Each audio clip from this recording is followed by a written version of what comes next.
Shadow of the Colossus is one of my favorite games of all time. It tells the somber story of a man toppling titans in order to restore the soul of his dead lover, who was sacrificed for mysterious reasons. The minimalist storytelling pulls you in and makes you want to learn as much as you can about the mysterious world, full of powerful giants, which is capped off by a somber twist ending, and a scene which seems to be an homage to the part of NEVERENDING story which traumatized every child of the 80s.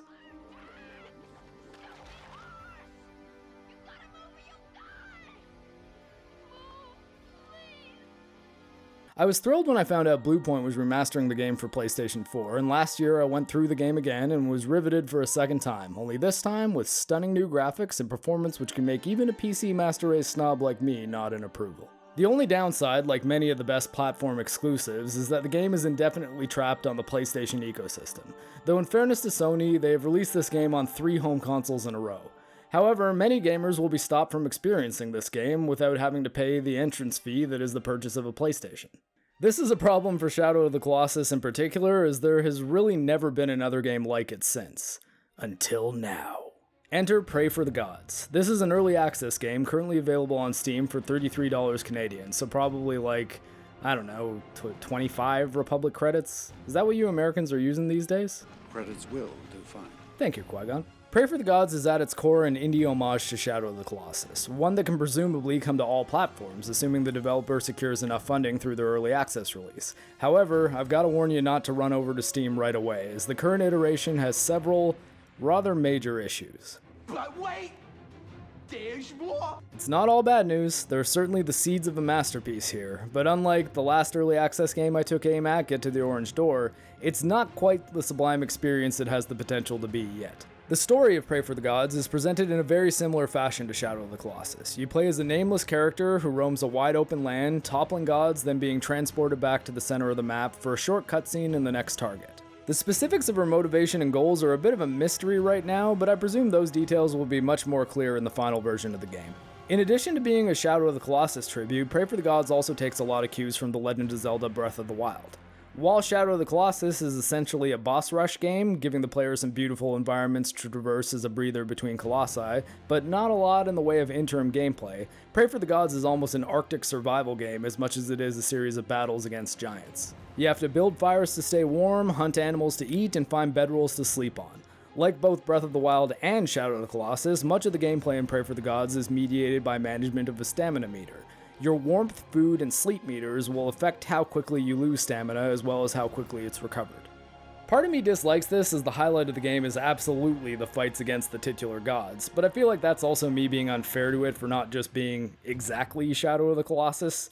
Survival games have never really been my jam, but I'm certain there's an audience who will really appreciate the interim gameplay, and it will definitely create a much greater challenge for those looking to play on harder difficulties, where food, warmth, and sleep have dramatic effects on your ability to climb the gods.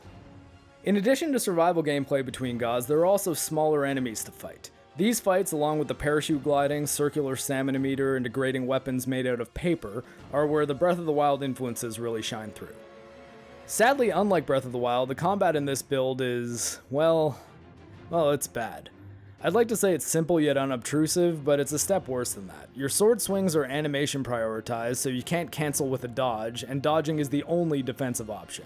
There are no shields, no blocking, and certainly no Sekiro-like parrying, but not all games can be the greatest game of all time. Not only that, enemy attacks seem to magnetize to you in a way which seems superhuman.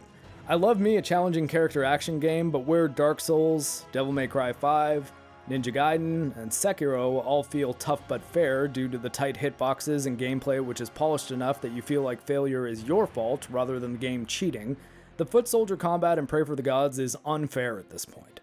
Eventually you learn to exploit the AI and it becomes easier, but there will still be moments where you take hits which are unavoidable, and that's just not fun.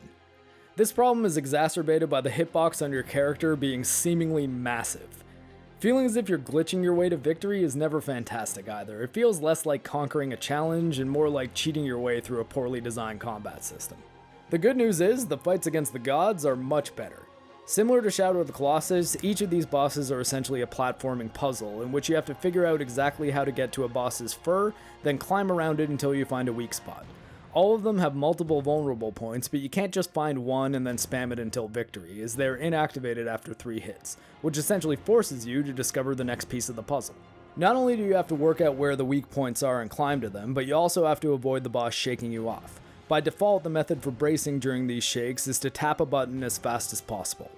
For what I assume are accessibility reasons, there's an option in the game to hold a button rather than pressing it rapidly. I would recommend turning this on. Not only does it make the game far less frustrating, but it feels to me more like an action you would take when being shook off a giant monster. Holding on for dear life feels a lot more immersive than tapping a button, but if you're up for a greater challenge, stick to the taps. All in all, the gods are a lot of fun and easily the highlight of the game in its current form, but they're not without their issues either. The means of recovering stamina in the middle of a mount often, like the ground combat, feels like glitching. Where the Colossi and Shadow of the Colossus have very organic feeling positions and anatomy, which seem to make sense as a time that the player can let go and regain stamina, while remaining balanced on the beast using the game's physics, the gods feel more like they have moments where you can probably trick the game into giving your stamina back. There are also some downsides which stood out amongst the individual gods. The Yeti has a few incredibly annoying one-hit kill moves which can put an end to a run very quickly. It also seems like baiting his ground punch attack, which is necessary to mount the beast, is a trial and error process rather than an action that can be replicated in a consistent manner. The other major standout is the massive performance hit that comes with mounting the Crow Dragon, which is the final boss in the early access version of the game. Speaking of performance, across the board it is rough right now. On my rig, which is no slouch in the specs department, I not only had to run the game in 1080p, but I also had to put the game on the lowest settings, with anti-aliasing being the only feature above bare minimum, to have it hitting 60 frames a second the majority of the time. This majority did not include the aforementioned Crow Dragon battle, which never made it past 30 frames a second while in flight. This is hands down my biggest issue with the current build. The game is about as visually intense looking as a late era PS3 game, and even on a high-end rig, it can't reliably hold above 60 frames a second. So while I truly hope these kinks get worked out and this game ends up running on everything from Switch to PlayStation 5, right now it seems like only the PCs of the distant future will stand a chance at running this game well. And if you're watching this in the future and Skynet hasn't taken over yet, blow up Cyberdyne Systems, it might not be too late. Hasta la vista, baby.